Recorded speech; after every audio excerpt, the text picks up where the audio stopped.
Have to. Yeah, What's going on, Mark? How you been, man? I've been good, man. Looking forward to another session of reef therapy. Yeah, I think a weekly cadence is very good for the Reef Aquarium soul. You Yeah, told me your coal tang had a little run-in with the convict tang, or vice versa. yeah, he beat the crap out of my convict. I mean, they're getting along again, so it happened when I wasn't looking, but he's got a nice 1 inch gash on the side of him. But he's swimming around and eating, so I'm not gonna pull him and medicate him or anything like that. I'll just keep a close eye on him.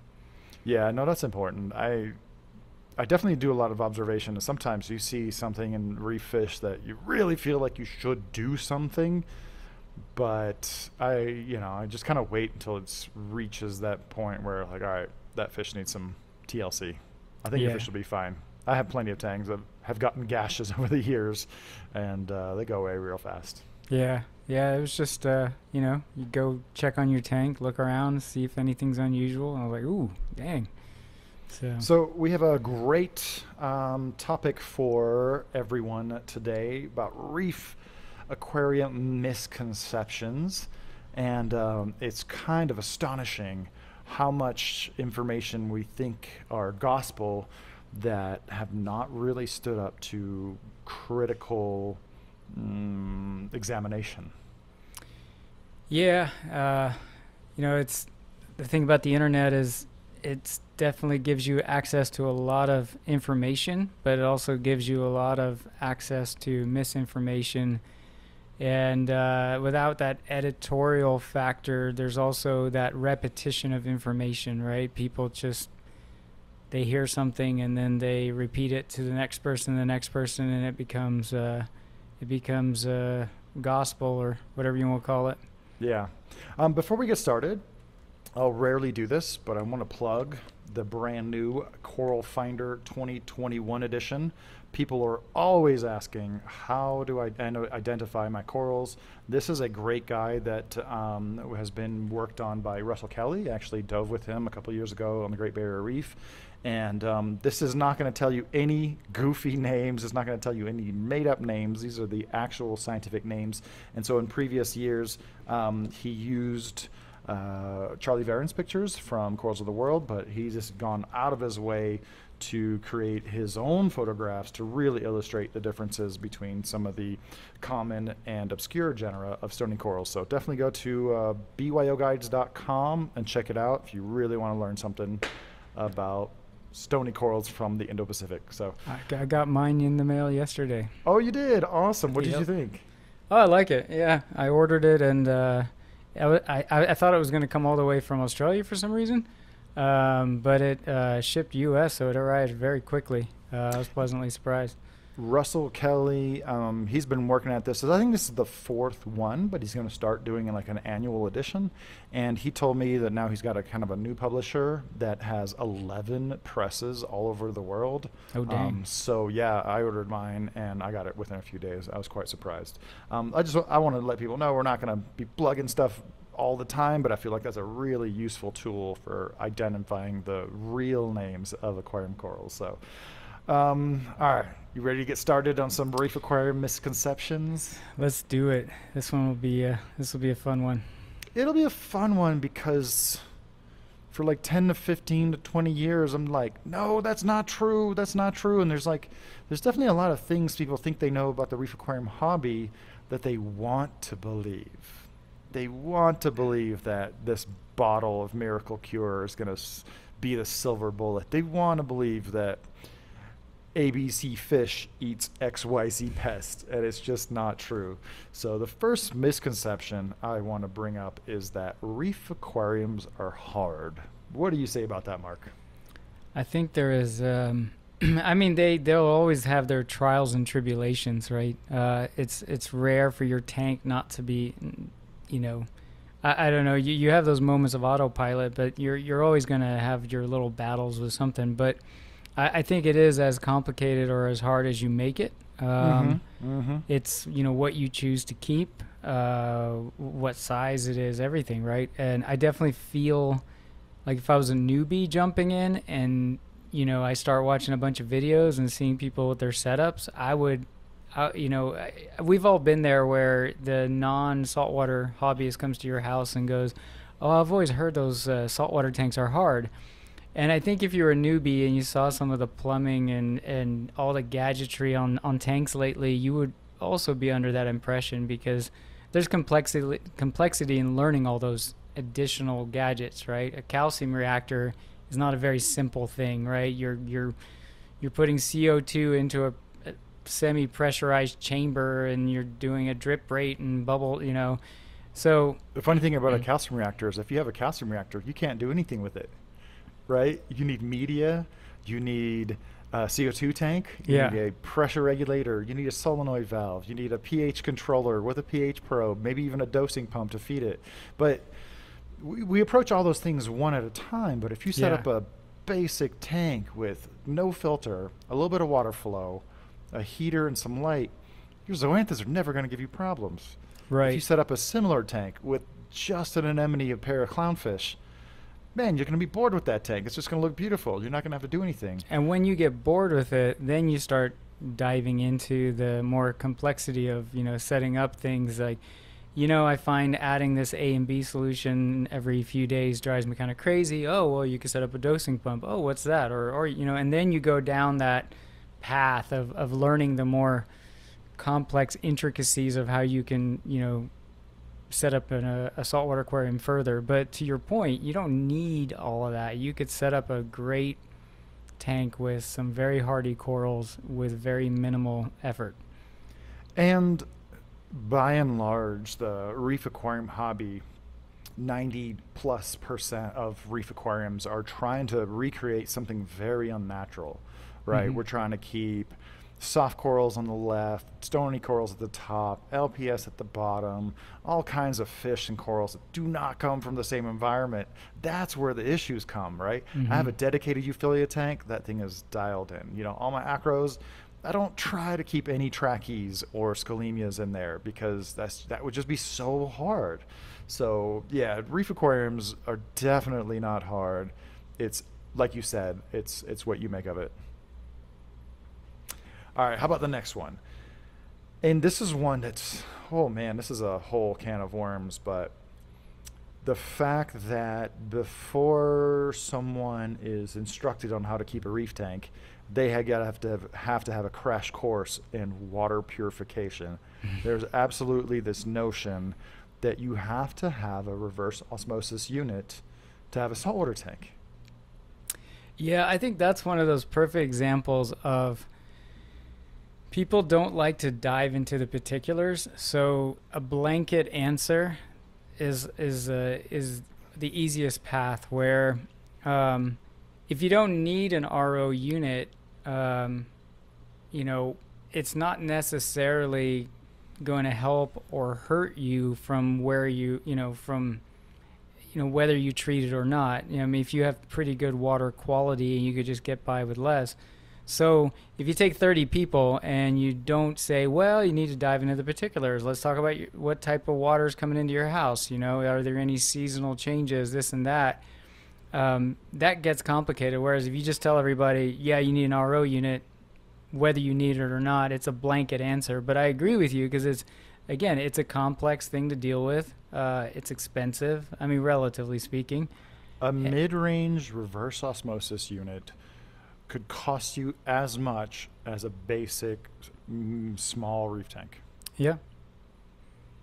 And I said that in our last reef therapy that I always said with nanos, in the evaporation rate, when I'm thinking of a kid getting into the hobby, it's kind of a hard sell to convince mom and dad to set up a reverse osmosis unit, I think. I mean, I'm sure plenty do, but it's a tricky sell, I think, to have to deal with that.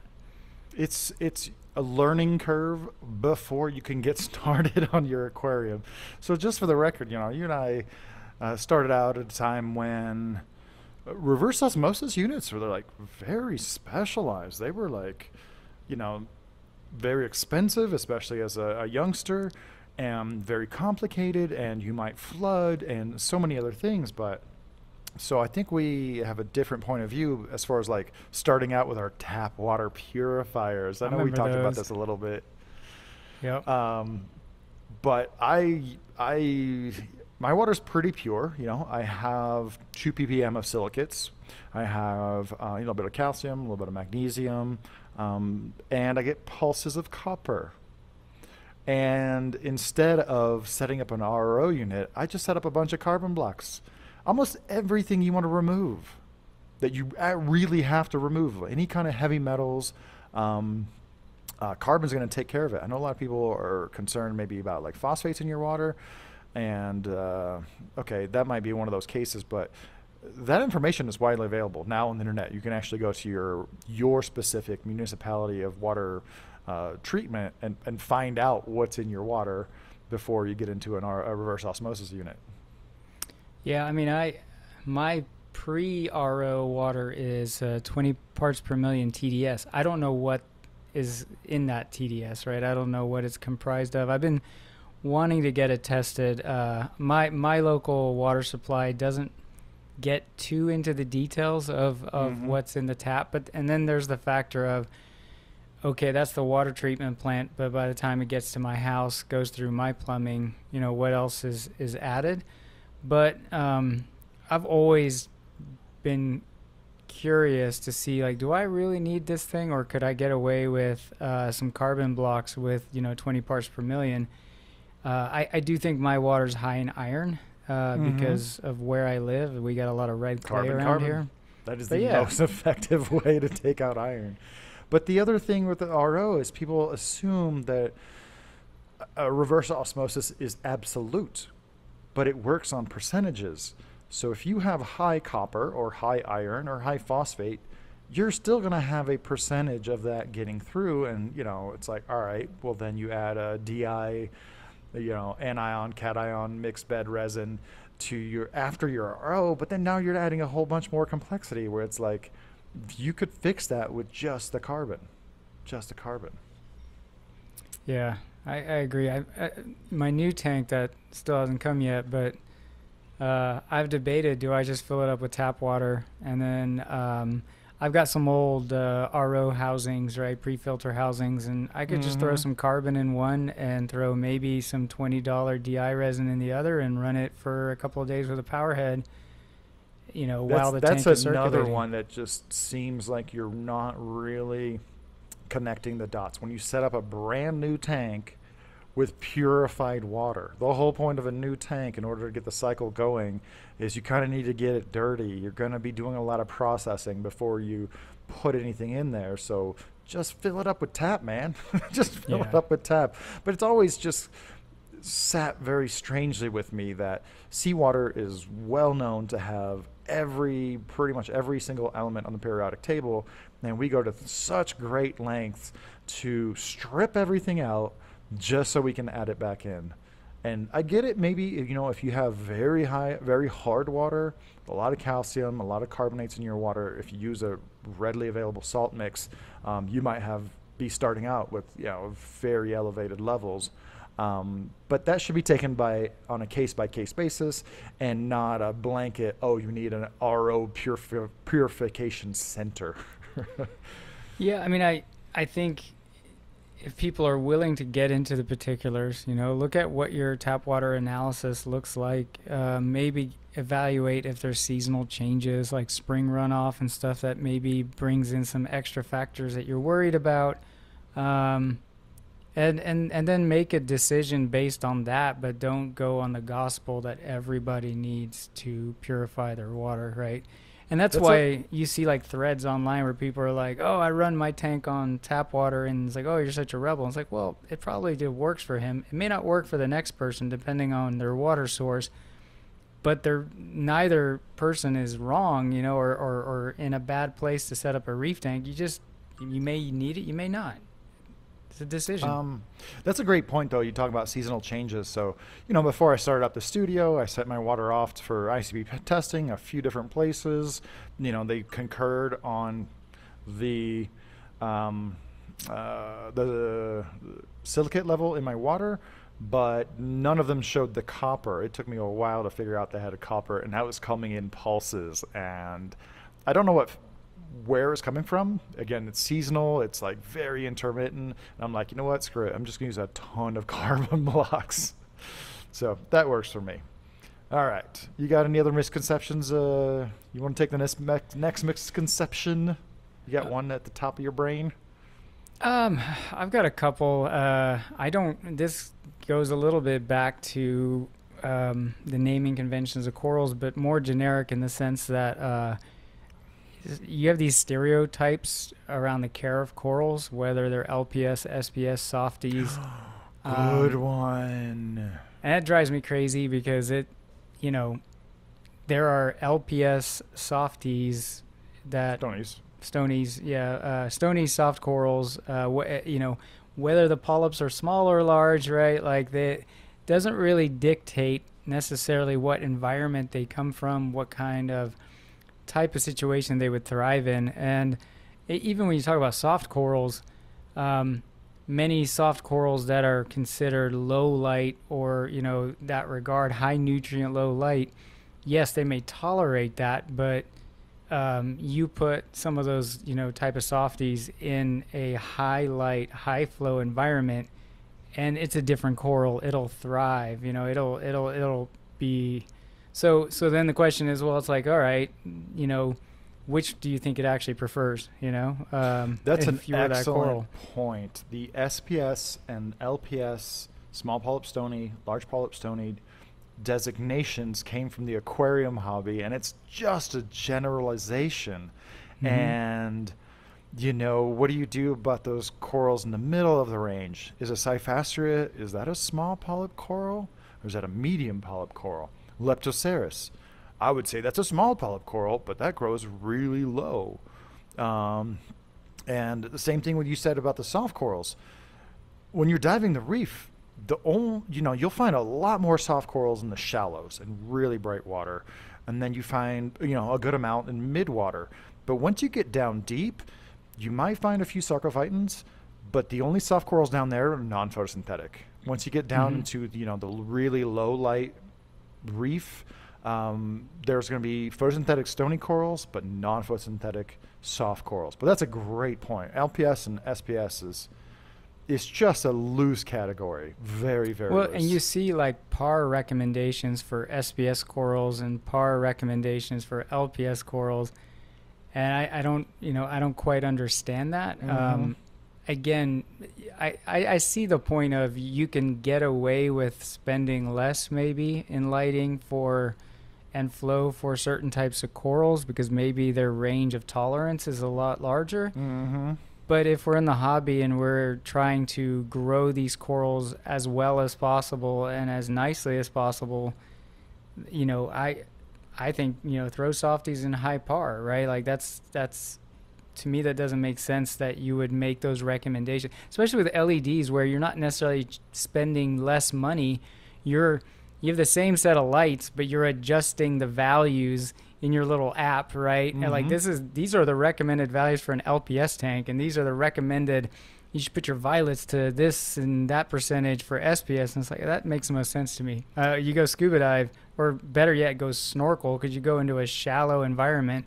And I've seen lobophytums, sarcophytums in several feet of water, just right there, just getting hammered by waves. Yeah. And they're amazingly large and beautiful. And I'm like, well, yeah, that's, why not replicate that? Yeah, no, that's an awesome point. I can't think of any other great examples, but SPS and LPS really just, that designation only works at the extremes, And, I think candy coral is a perfect example. I've seen that coral in 3 feet of water. I've seen it on 100 feet.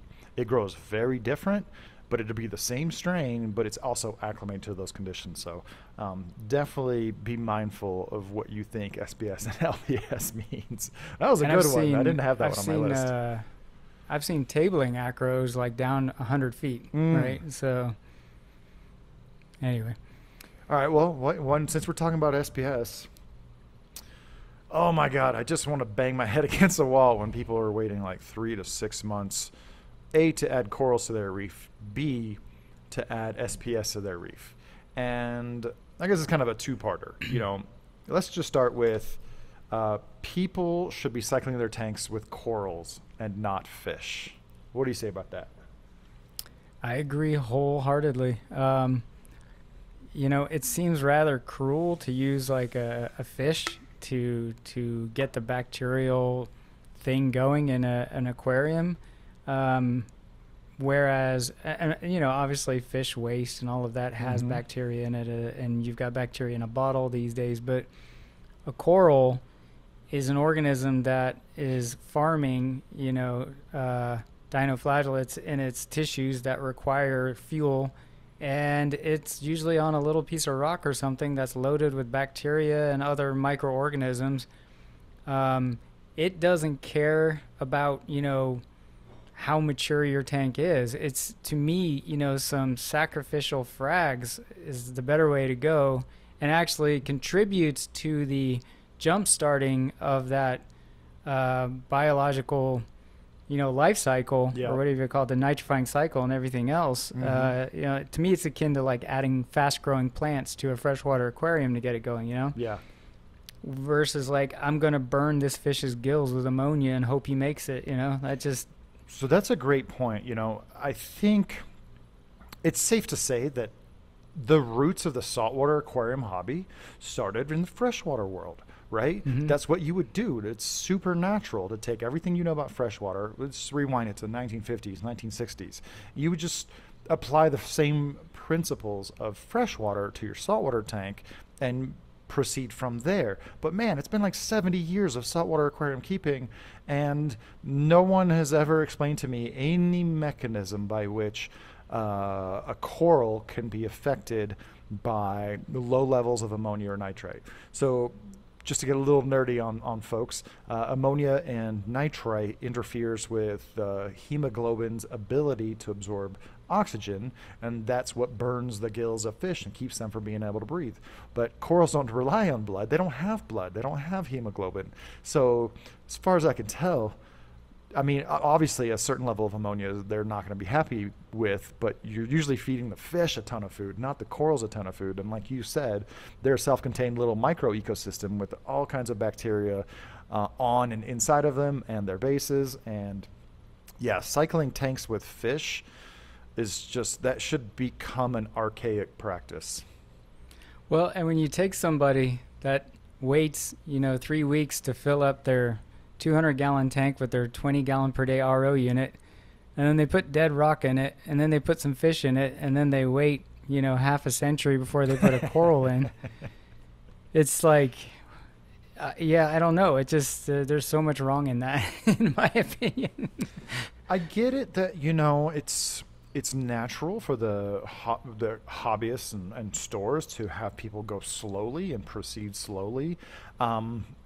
But one, I've set up a bunch of tanks here in the Reef Builder studio lately, and man, the only thing that slows me down from putting corals in there is figuring out exactly where I want them. I will always start out with what I call an indicator coral, a canary in the coal mine with good polyp extension. Duncan's one of my favorites. Any kind of, again, sacrificial hammer coral is also another good one because they have such large polyps. You can just kind of judge the well-being of the tank by their polyp extension.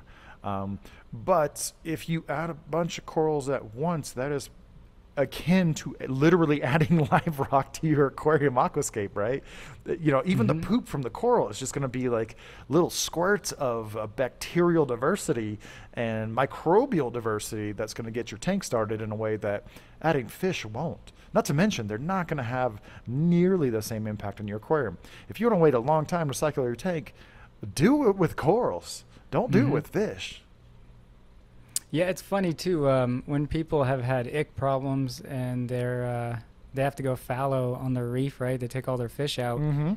They're like, "What am I going to do with my corals?" Like, I've seen that question posted on the internet, and I'm like, "Your tank's gonna be fine without fish." It's there's plenty going on in there. I find that interesting. And even if you're just getting into it and you don't have like another tank to pull some, as you put a canary in a coal mine corals.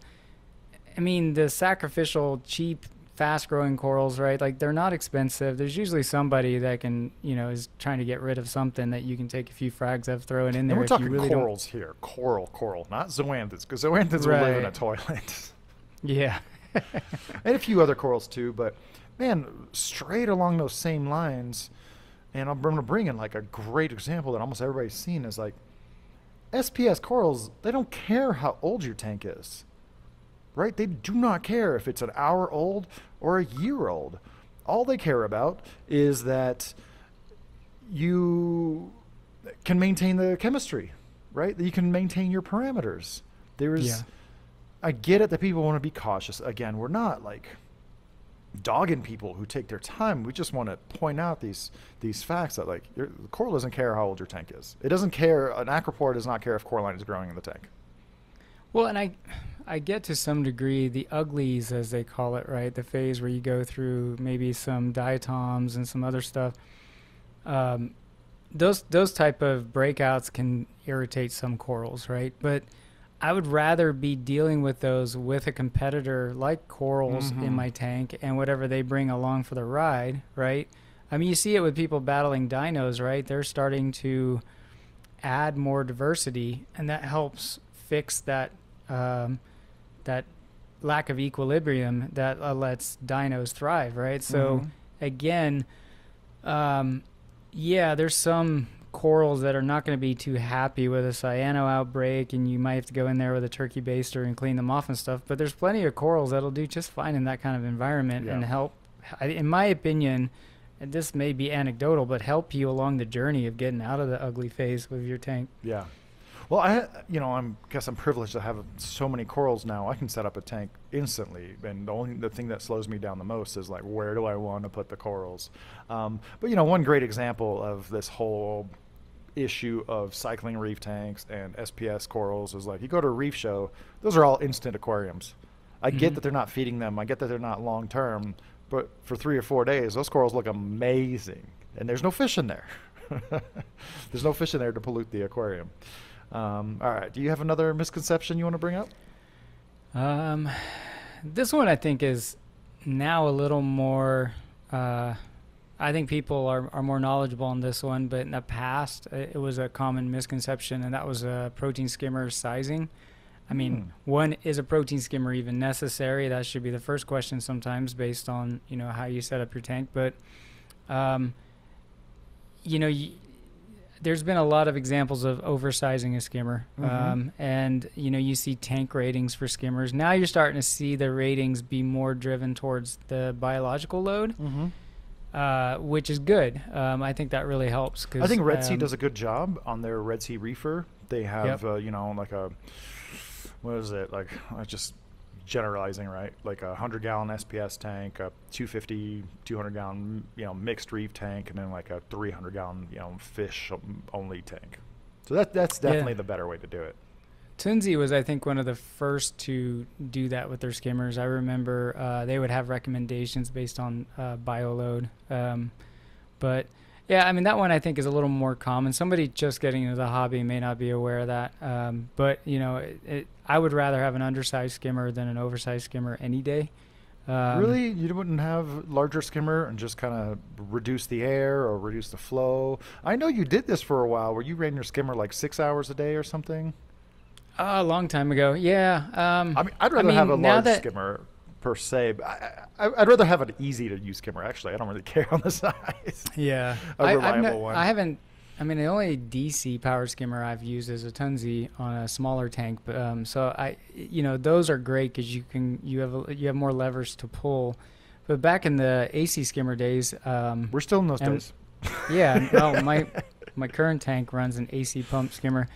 When the skimmer was undersized, it skimmed consistently. Like it was always churning. There was always something in the cup. Whereas when I see what you're getting at, yeah. Yeah, and when it's oversized, I would experience like these ebbs and flows.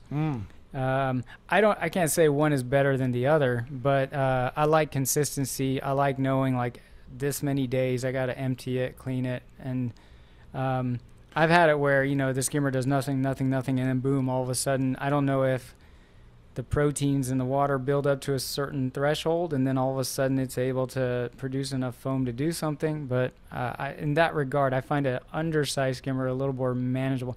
And I honestly don't notice a difference in terms of anything related to nitrates or phosphates with the, Well, kind of upsizing getting it. back to our first point about reef aquariums are hard. If I set up a reef tank, man, I'm not turning on the protein skimmer or adding a protein skimmer for like a month. You want Yeah. to let those nutrients build up, right? You have to feed the bacteria um, to cycle your tank and everything. So, um, Same with dosing, right? I mean, people will start dosing and they don't really have much coral biomass yet to account for that. right. You can get away with water changes for a very long time, or even just, might get by just without water changes for at least a month or two. Yeah, no, you want to let it get dirty. And, I'll start out a reef tank without a skimmer or just don't turn it on. And then as things progress, I might start using a little bit of carbon and then use a little bit of pio pellets or use a ketomorpho reactor. But but yeah, and then there's definitely, I don't want to totally get on protein skimmers because I feel like we can save that for a full episode. Sure. But I've always had this concept of what I call low hanging proteins.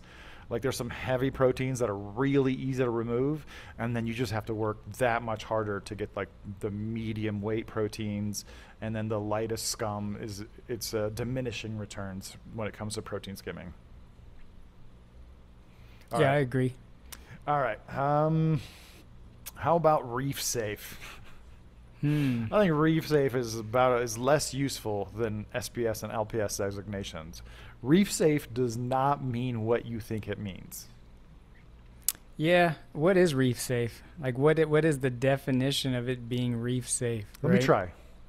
I would Okay. say reef safe is something that's not going to pick at your corals, not going to pick at your crustaceans, not going to pick on small fish, but at its most elemental, reef safe should mean it's not going to eat actual coral, right? Mm. I would say things that are not reef safe absolutely would be butterfly fish and parrotfish.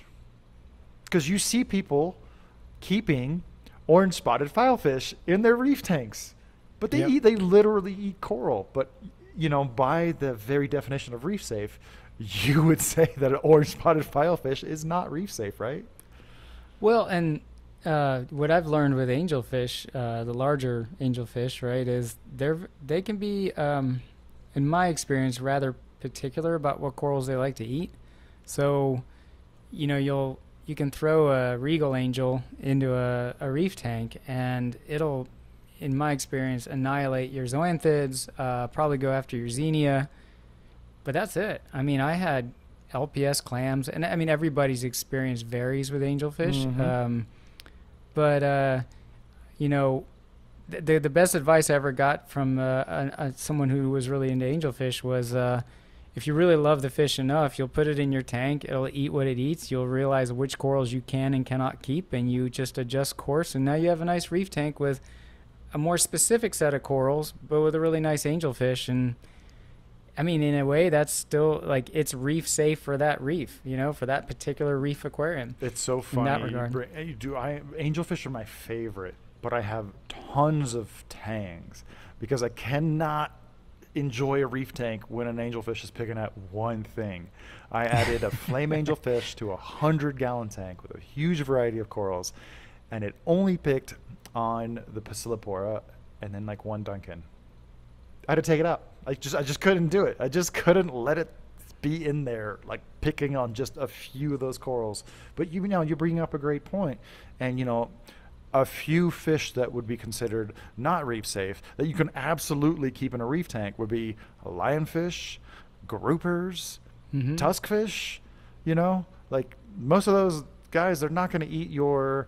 They're not going to eat your snails. They're not going to touch your corals. They won't look at anemones. They'll eat little fish. They'll eat little shrimp.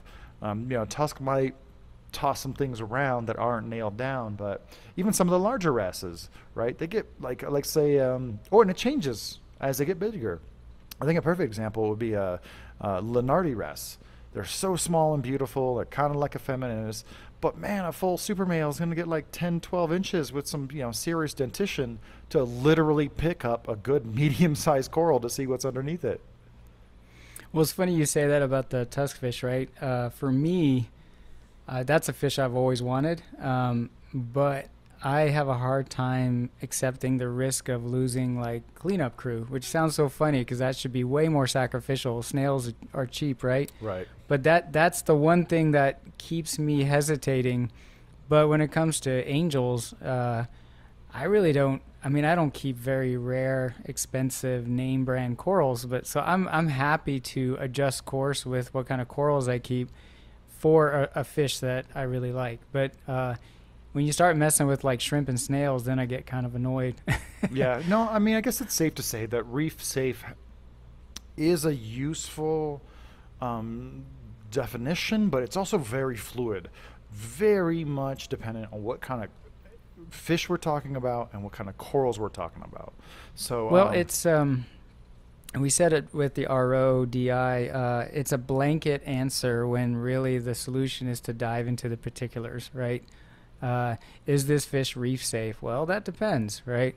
But people don't want to have answers in the particulars, right? They want to just have a blanket answer, and that is the issue, man. That is really the issue at stake here.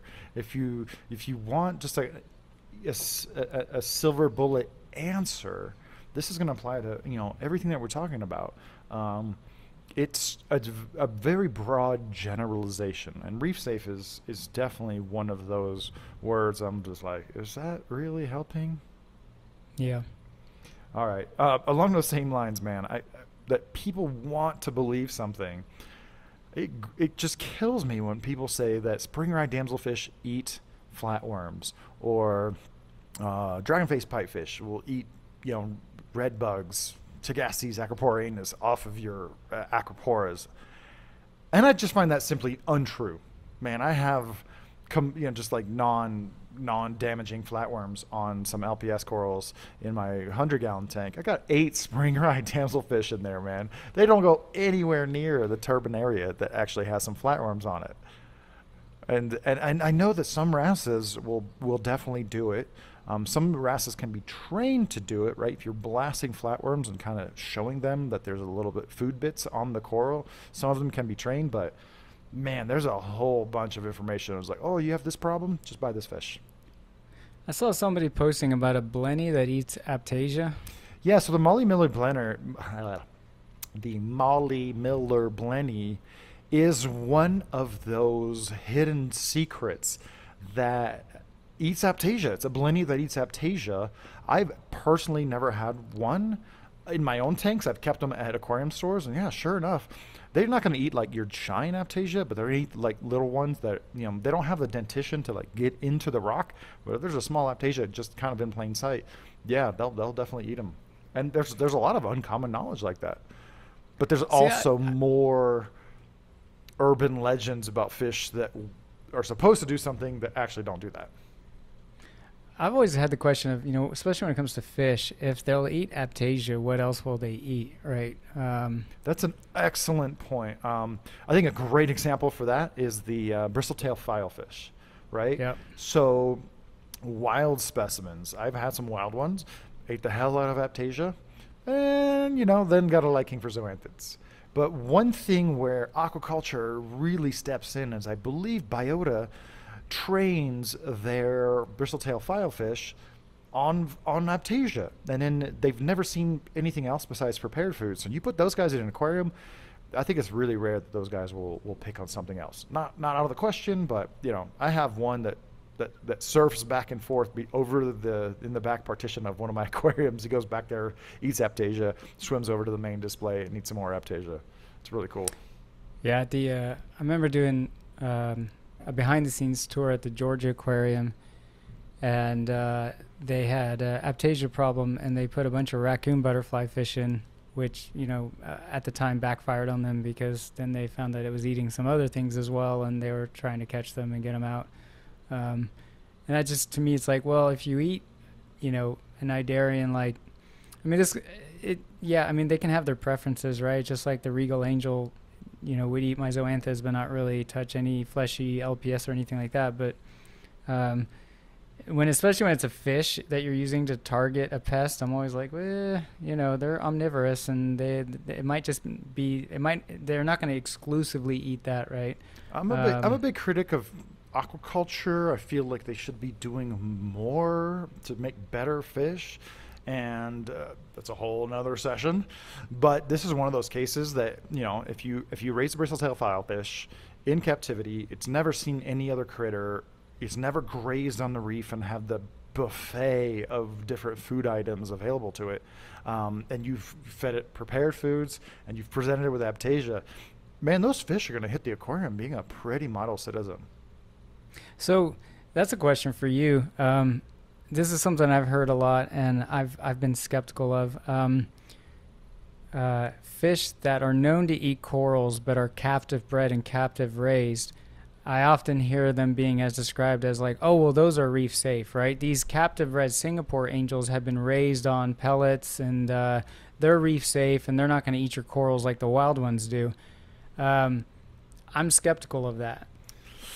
Oh man, that's a toughie. But I have no proof, right? I've never kept. Well, that's a toughie because on my end, like, I prioritize the lusciousness and vitality of my corals above all else, right? That's why I have a dedicated fish tank where I can do whatever I want fishy wise over there. And if there's a flame angel that's picking on 2 out of 100 corals in a reef tank, he's out. So man, I'm not really sure that Singapore angels actually eat corals in the wild. I've observed them quite a bit. Corals don't taste good, unless you're really like made for eating that kind of food. There's just so much better food to have on a natural reef. So I can't really comment on the Singapore angels, but I don't know. I don't think Singapore angels get enough credit, first of all. Yeah, it's a fish I've always wanted to keep, but it's I've been worried about keeping that one. There's sacrificing some corals, but I've heard some scary stories with Singapores, and I like to keep like tridacnids and stuff, so I'd be a little worried.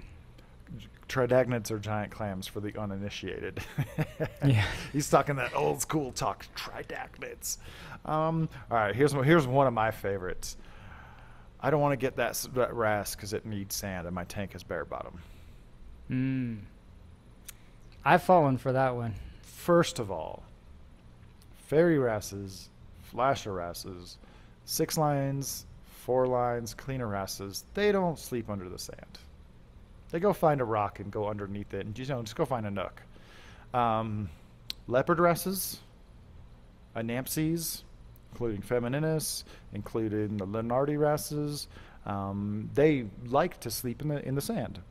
And then there's a whole other category of razor wrasses that just Naviculops and Xerichthys, they are just highly adapted, laterally flattened fish that just go deep in the sand. These are the videos you've seen of dolphins using echolocation to locate fish underneath the sand. Those are the kind of wrasses that it'd be kind of cruel to keep them away from their natural environment, which is really sand diving. I don't cater to sissy fishes. Like I said when I was talking about my mangrove tank, I grow my mangroves in 2 little fishies refugiite, a deep layer, and then I put some heavy stones on top of that specifically so my leopard wrasse wouldn't be diving into it and spreading the sand all over the place. You know what? I've had all kinds of leopard wrasses and anamses, and they'll go find a rock, man. They'll go find a spot. They'll go hide over there. The wrasses don't need the sand. I mean, you're literally talking about a security blanket. I've fallen for that one. What fish was it? I think partly leopard wrasse. I had it in a bare bottom tank, and I felt the need to put a Tupperware in there with sand, right? I wouldn't say you fell for it. That's you're just trying to give the animal the best it can. But I just push back against people who say, "Oh, I have a bare bottom tank, therefore I can't keep all these wrasses." And I'm like, most wrasses do not sleep under the sand. Once again, You drill down into what it is you're trying to do, what you're trying to keep, to find out some of these secondary and tertiary details. Well, it's similar to, you think about a lot of the fish that we keep our surface grazers, right? What are you thinking of? And eventually, What are huh? you thinking of, surface grazers? Uh, I'll use the same example, a regal angel, right? If anyone's ever brought in a regal angel, it's fun because training them to eat, you use clams on the half shell, and then maybe you put other kinds of food in the clam shells because they are used to grazing off of a surface, and there's pellet food floating around in the water, and it doesn't register in their brain. And the one I kept, for example, was like that for like a year. And then one day, it just, like, maybe it was just watching all the other fish. It was like, you know what? What the hell? And it just started eating pellets out of the water column. But it's that same kind of concept of, maybe we need to give fish a little more credit in their adaptability, right? Whether it be a wrasse needing Preach, sand brother or, Mark. Preach. they'll, they'll figure it out. You know what I find funny too is like when you get angelfish and they first learn how to eat food from the column, they still like twitch their head really hard, like they're ripping Yeah. something off. And it takes a Yep. really long time for them to stop doing that. But yeah, I really believe in not coddling aquarium fish. Present them with flake, present them with pellets, present them with frozen food. They don't have to have live food, but man, I'm a big flake and pellet feeder.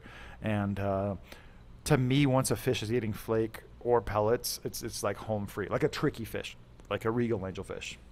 Yeah. Agreed. All right. I'm just going down my list here. Do you have any misconceptions in mind? I got a big old list here. No, I think yours are better. One that I always find amusing is this war on dinos, right? And I went through the dino flagellate battle, and What do you mean I would a argue, war on dinos? Like, I really have to claim ignorance here. I don't know if it's because I'm like in the mountains in the center of the country and I don't have the spores to inoculate my tanks with that, but I don't think I've ever experienced anything approaching what people are talking about dinoflagellates. So I can't relate. yeah. My theory is there is a divide here between old school reefers who have just experienced dinos in the ugly phase of a setup tank, right? And those that have battled what's going on now. And I was, you'll get the advice, just put, some plastic on your tank, black out your tank for 3 days, end of story, problem solved. Or do some water changes, or you'll get like this dismissive advice from people that have been in the hobby for a very long time. And I was the same way, and then I got nailed by these dinos, and I mean, I can't explain it. Like I suddenly felt the sympathy of like, this uptick in activity on the forums of people battling these things, and these things are persistent and will not go away. So I mean, what I've do you had think a- is the misconception about dinoflagellates? So I think there's a misconception that they are just between veteran reef keepers trying to give advice to people that maybe haven't been in the hobby as long, or see these posts and think that this is just a matter of some algal succession, like a diatom bloom, and you just got to work it out. I definitely think they're missing the mark, that there is something interesting going on with dinoflagellates in reef tanks these days. And there's obviously a trigger. There's something different, and you and I have talked about some of my theories on that. So that's one misconception, where people who have not battled it in the way that people recently have think of it just as a succession issue, and it'll just do some simple things and it'll go away. The other part that I find interesting is that there's a vilification too, but I just feel like people should also remember that zooxanthellae are also dinoflagellates, and that goes a lot into my thinking about things. Where you have to think about, like my personal experience with temperature, right? Was interesting to me. Where the guy I saw on YouTube posted, hey, he noticed his nano tank was at an elevated temperature by accident, and the dinos went away. That worked for me. It didn't work for everybody. But I drew a parallel of like, well, what happens when temperatures are elevated on the reef, right? what happens to the dinoflagellates inside of corals, right? Mhm. They get expelled. So is there a correlation there? Maybe not. But it's just interesting that, there's this hatred for this thing. It's like, well, there's another genus of that stuff growing in your coral tissues. So one important thing I want people to know about dinoflagellates in general is that they're not a plant. They're a Right. protist. They're a They're protist. Yeah. a plant animal, an animal plant. So they can ingest A stuff plant-like and animal, they is can that? grow photosynthetically. Yep. And so it's not another algae. And Right. two, I would say probably more so than anything else over the last 5 years, that is one of the few things that has caused experienced reefers a lot of headache. I get a lot of messages about various problems, but the only ones I get messages about from experienced reefers is dinoflagellates. And again, I can't relate. But yeah, no, like we need to understand that it's not just another species of algae. That's not the jam. Yeah, and it's I mean, the some of the plagues people are experiencing are extremely persistent, which, you know, you're definitely battling something almost on a pathogenic level when they take over your tank versus just a diatom bloom or some of the harder to kill turf algae or something like that. Yeah. It's No, definitely and there's well fleshed out processes for dealing with cyano, derbesia, bryopsis, enteromorpha. Like we know how to handle that stuff, and just dinoflagellates is not another algae. It's just a whole other group right. of creatures, and they take a different approach. But yeah, I think the temperature thing. It's you're speeding up their metabolism, making them burn out, but also encouraging other things to take over. That ecological role. I agree. Yeah, tilting the scale right Yeah. to favor something that is easier to battle, I guess. Oh, I got a big one. I've been saving a big one. I I don't even know what my reaction is when people acclimate corals. I have not acclimated a coral in like 15 or 20 years.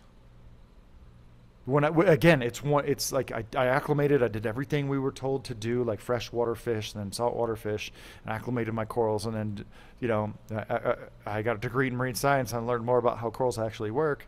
And I'm like, this is dumb.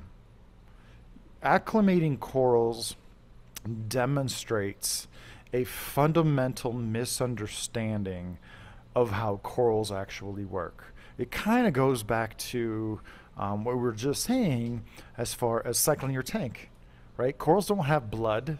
They don't Yeah. have lungs.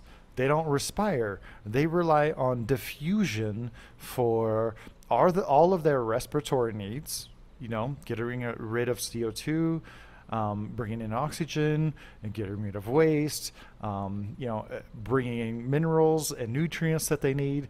So a coral is literally built to be a diffusing animal. It's self-acclimating. It's literally self-acclimating. Just think about it. Do you think when we're collecting corals on the reef, do you think we're acclimating them to be out of water for like an hour to 3 hours on their way back to the distribution center?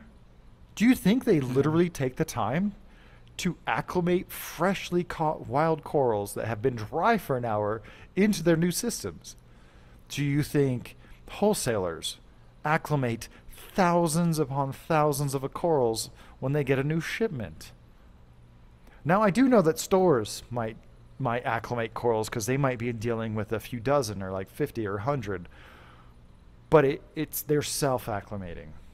It's not that, people want to give their aquarium animals the best, but the only thing you really should be acclimating are your clams, your crustaceans. Crustaceans breathe. Mhm. They have a circulatory system. So if you put them into a new environment, they're going to be shocked if it's, drastically different.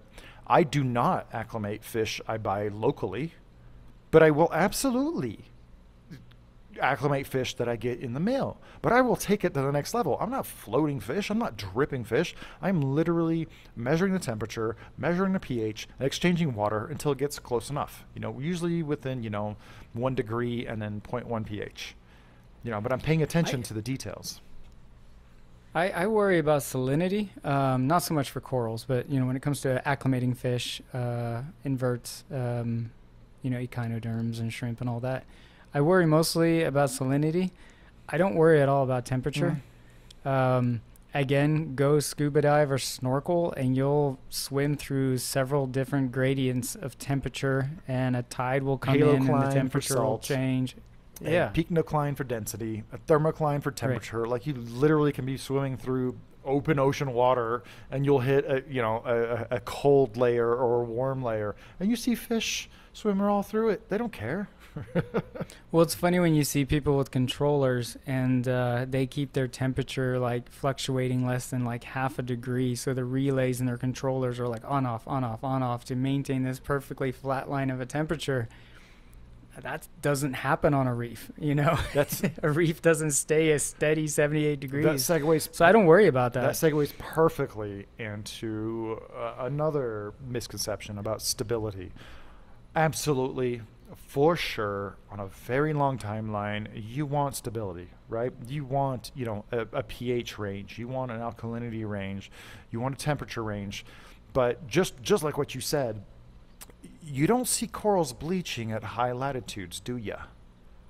Those high latitudes actually experience more variation seasonally, like a much higher range. All the bleaching that's happened on the Great Barrier Reef is only happening on the north end. Granted, that's closer to the equator, so it's getting a little bit more insulation. But I was diving Great Barrier Reef. It was 69 degrees. Mm-hmm. I was wearing an 8-millimeter wetsuit surrounded by clams, acropora, and emperor angelfish. I was dumbfounded. I was like, what the hell? Like literally looking around, kept checking my, dive computer. I'm like, how is it 69 degrees? It's 69 degrees. I'm looking around. How are you guys doing this? Yeah, they don't care. But if you keep things too stable, if you have a little perturbation, you're going to have some issues. Yeah, I feel that way too. I feel like more minor fluctuations actually produces a hardier reef setup, whereas people who keep everything absolutely perfect, preach, brother Mark. Preach. There's more of a reaction to change, right? Mm-hmm. So again, I don't have proof of that, but that's always you do have proof of that. You've been long-standing diving. Theory. Well, there's a lot of fish and corals that live near the shoreline where they experience extreme tidal differences every 6 hours, 4 times a day. Yep. 4 times a day. Some of the coral farms are literally located, for the shallow water stuff, they're literally located in an area that's easier to access. It's going to be very close to shore. It's going to have extreme tidal fluctuation, both in flow, temperature, salinity. If there's a huge rain, my God, Bali's, a rainforest. I was going to bring that up. It's hypertropical. How much water do you think fresh water runs off? So you're like going through all this ritual to acclimate your corals. Like, stop it. Pay attention to more important things. Yep. But yeah, I do want to point out, like, on a long timeline, stability is super important.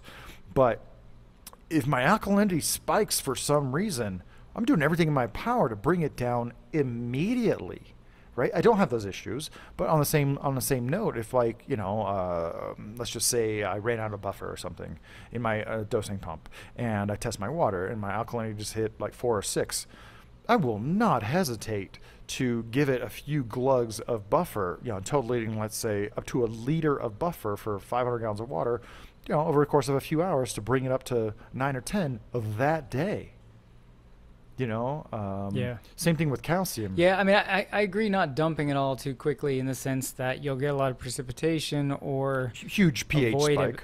Avoid that pH spike. But I mean, I had this happen this week. I switched 2 parts. Oh, and, why did you switch 2 parts? Why? Yeah, why? Because the one I like, I have a hard time sourcing. Oh, is Um, it ESV? yeah, God, ESV. that's the Uh, classic. I've heard that from a few people lately that ESV has been a little bit harder to source. Bob, so I switched Bob, get to back to mixing those Brightwell. elements. I know. That's been my tried and true for Mm. decades. When I've used two part, but so I gave Brightwell a try, knowing it's a little more concentrated. So I just eyeballed mathed it, right? Like, okay. I did use a Reef online calculator. Like, well, if I'm dosing this many milliliters of ESV, that's the equivalent of this many milliliters of Brightwell. Mm-hmm. Um, End of story. Maybe I got my tank volume not right because you try to rough that with like rock and sand, and how many gallons really is So what happened? so anyway, my alkalinity dropped to 4.5. And I was like, all right, I got to go correct that, but I'm correcting that in 24 hours, right? And the nice thing with the controller is I just set it to a higher value Nice thing for the about a 24-hour dosing period. pump, a smart dosing pump. Sorry, yeah, that's what Like I you can meant. use a controller with a super loud, grindy stepper motor dosing pump. I'll use just a smart dosing pump, and I will tell it to dose 100 mLs of buffer in an hour. Yeah, so that's what I did. Is I wasn't gonna do it over like several days. I'm like, no, 24 hours is fine. I will do it over um, an hour. yeah, I, I could, but I'm not actively watching my pH. So I was like, I yeah, guess I think it maybe comes from having a bunch of tanks and being a little bit more maverick with my dosing. I have dosed too much calcium. You know what happens? Acro polyp extension pulls in for a little bit. They're over it in like a yeah, couple hours. I again, I, stability is hyper important over the long range, but we should not put this incredibly tight range on a lot of different aquarium parameters like it's a religion, you know. Um, yeah, no, that was a Well, to tie that to the temperature thing, uh, when I when other people started trying the elevated temperature with dinos, I was surprised how many people gave feedback like I stopped doing this within 3 days because my corals were pissed off that the temperature was 82 degrees. And I was like, that just is odd to me that your corals are, looking stressed at 82 degrees Fahrenheit. mm-hmm. When our tanks used to be that hot when we used to cook them with metal halides, right? Yeah, 80 Um, degrees used to be the low.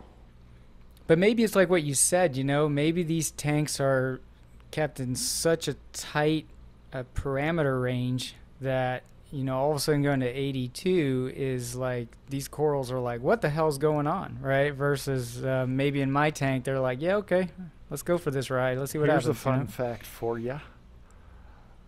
Fast-growing SPS stony corals occur in shallow water of tropical regions. Shallow water tends to be a lot warmer, and calcification speeds up in higher temperatures. So if you're trying to grow SPS stony corals, you should be aiming for about 80 plus degrees. That's a And maybe fact of chemistry. Like, that's why lime builds up in your pumps where there's a heat source, or it builds up and crusts up right. on your heater where there's a heat source. Those same chemical, physical properties are happening inside your corals. If you want to grow stony corals faster, you might be, you bump your pH up to 8.5, run the temperature up to 85. It might be really hard to keep up with the whole suite of trace elements and minerals that they need at that temperature, but at the very least, a real acro tank should be about 80 plus. Well, yeah, that was what was so weird to me, is that people had a negative reaction. I mean, tanks used to be hot in the summertime. I remember people would be like, "What's your reef tank?" "Oh, in the summer it's this temperature, in the winter it's that temperature." Like that was a very common response. So, and maybe we had less issues with dinos before because our tanks, Mm-hmm. ran hotter in spite of us, right? Because our lighting was a lot more of a heat source. I don't Yeah. know. No, I mean these are I'm just all brainstorming. excellent points. We're literally not trying to break all of your commandments of reefing with this entire Right. conversation. We're just asking you to examine what it is that you're doing. yes, you should stop acclimating your Ask coral. why. Like, that's just silly. That's just silly. But I only have a couple more, porosity. I really am like just kind of, my jaw hits the floor when I see people with established reef tanks adding media blocks to their sump. Hmm. The ceramic It doesn't stuff, matter. It doesn't matter the what it is. BioPure or whatever. It doesn't yeah. matter. It's like, your tank is fine. I've always... Well, I never understood biological media in a reef tank, period. Yeah, the corals and your whole tank is biological media. The voice of Jeff Goldblum flows through me. Nature will find a way. Bacteria will find a way. But I am just flabbergasted is the appropriate word when people have an established tank, an established fish population, and they add biomedia to their sump. All you're doing is adding a place for more detritus to build up, slowing down the water flow in places where it probably should be faster. And I judge the usefulness of almost everything we do on our reef tanks based on whether or not I can look at a reef tank and determine whether someone has a high alkalinity, if they're, have enough nutrients, if they're dosing, a proper balance of amino acids, if they have, good water flow in the aquarium. But you cannot look at an aquarium and say, oh man, this reef tank looks like it's got a ton of porosity. I need more porosity in my reef tank. I'm going to add some bio blocks, media blocks in my sump. Like, what are you doing? Yeah, I've always questioned that one. I know there's some theory that because they're so porous in nature that you're creating an anoxic zone for denitrifying bacteria. But I've always thought that they just clog up anyway, right? Eventually with detritus. And, if you've got high nitrates in a reef tank, there's a bio block ain't gonna, in my opinion, fix it. And you gotta look at like why that is, because these days I feel like nitrates are relatively easy to take care of in a reef Easier tank. than ever. Man, you have companies. Yeah. Brightwell makes neonitro and neophos so you can add them to your tank. That was Right. my last big hurdle here at the Reef Builder Studio. I thought, I'm feeding the corals a little bit, feeding the fish a little bit, got a little bit of algae growth in the glass. Okay, I must have nutrients. But then when the Hana Checker came out, the low range one, I had 0.00 on the 600-gallon system, 0.05 on my flagship reef, and 0.17 parts per million on the tank that was doing the best. And I'm like, okay, that's the last thing I really need to do here at the studio, was just feed my tanks a lot more. So yeah, having high nitrates. You know what I'm going to blame for that? Frozen food. Mm-hmm. Frozen food. Again, almost everything we're talking about, right? Whether it's acclimating your corals or providing more porosity or keeping your tank hyperstable, these are all like lumped into this folder of trying to give your tank the best. But if you think about raising a child, you give them all the best and you never give them any rough edges to scratch themselves onto. They're going to be a spoiled little brat and totally sheltered and not going to learn anything. So similar with the reef tank, you wouldn't feed your child steak and seafood 3 times a day, right? You're not going to keep your child in a hyperbaric, climate controlled bubble their entire lives. They have to learn in some ways how to handle some of the extremes of everything that we're talking about. I think I have a very dissenting opinion about fish feeding and coral feeding that we could definitely dive into in another video. But yeah, there is a general sense of, if you've got nutrient issues, maybe if your bio load's high, that's one thing, but maybe look at how much you're feeding the tank. That's what I'm saying, though. But you know how hard it's going to be to skyrocket your nitrates and phosphates if you're feeding flake food?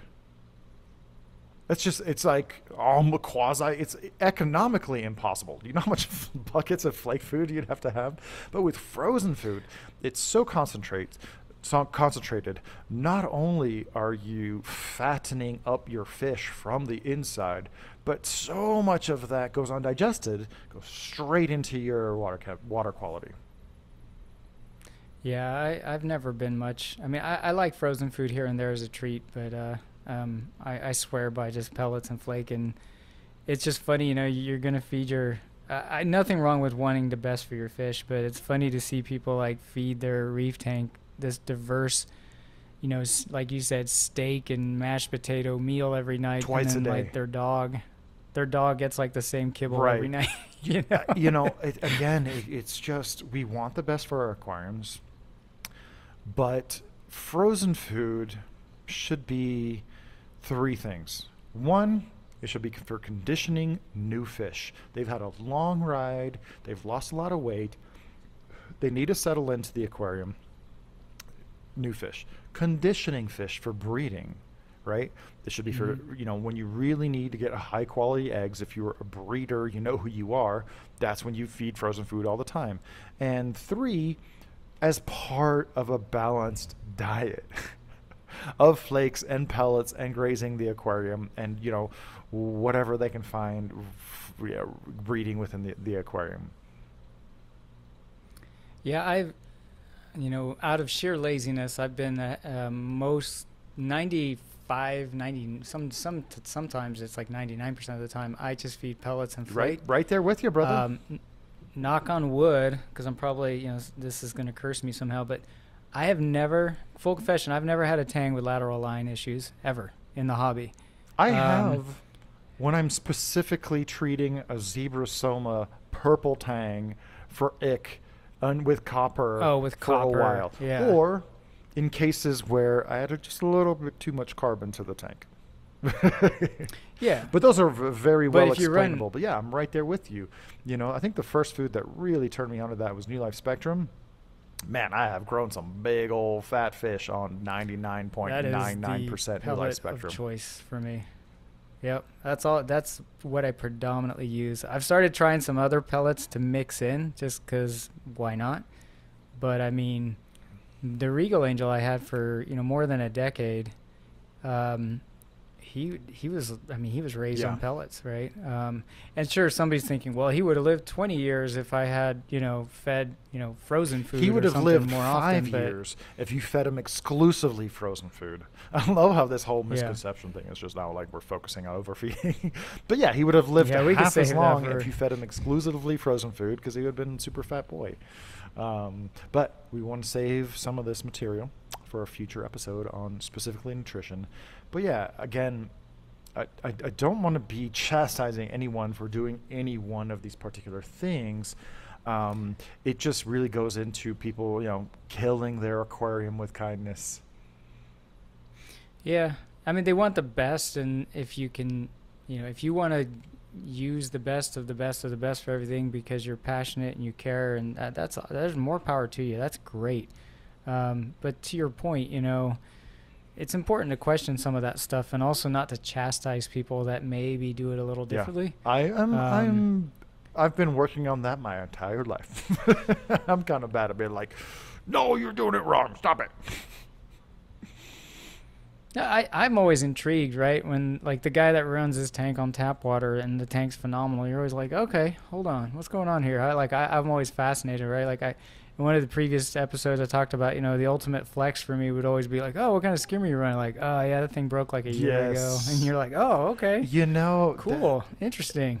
The skimmer really helps with the balance of the tank, but there's something to be said when there's a perfect equilibrium or an ideal equilibrium between whatever organics are building up in the aquarium and not having a protein skimmer.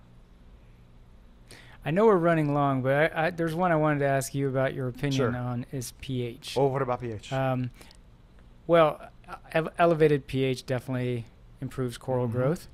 Do you think people are going a little crazy on pH now with all the carbon dioxide absorption media? I don't think soda lime is the answer.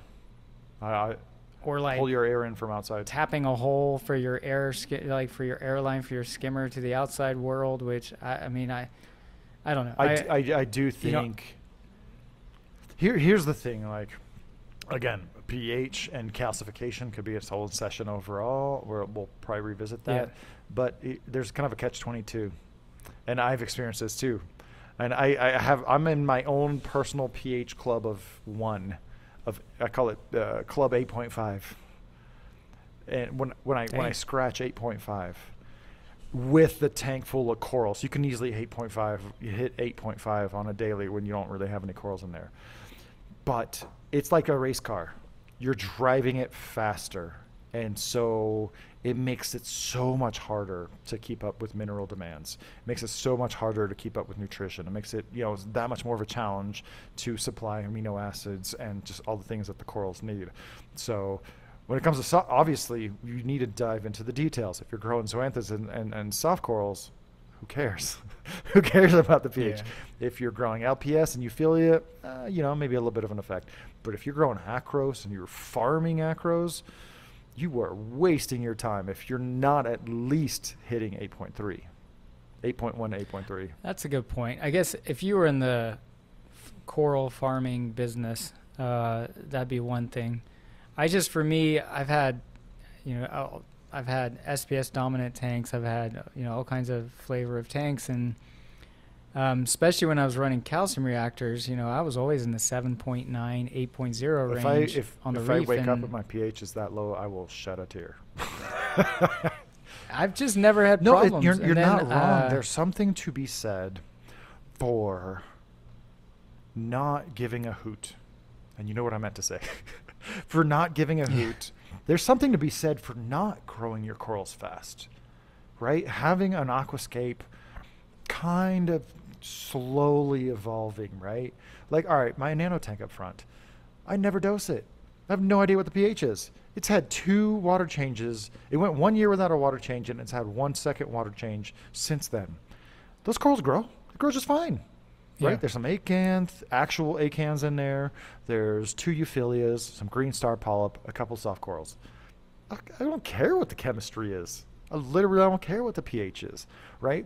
So if if you want your exhibit, your display to kind of stay the same, don't worry about pH. Don't worry about turbocharging growth, because on a long enough timeline, you're just going to have to manage it, right? You're going to have to restart your coral. You're going to have to do some fragging. You're going to have to do something with all those frags. You're going to have to supply so much more to the tank. But yeah, I think that what you're trying to get at is that exceedingly large high pH is not for everyone. Yeah, and just the number chasing thing. To your point, if you're trying to squeeze every little drop out of growth, right? I guess it makes sense. But I honestly, when I ran a calcium reactor, I never tested anything. I knew what the pH was on my calcium reactor, so I knew it was running properly. Once I started switch back to dosing, I do once a month test my alkalinity. Once a month, just to make sure. Oh my lordy! Well, unless I see the coral, I'm big on. I know you. Observation, man, that's key. All right. Well, I think we're bifurcating into a bunch of different topics. Do you have any closing statements about misconceptions, so we don't dabble into like 3 different future episodes at the end of this one?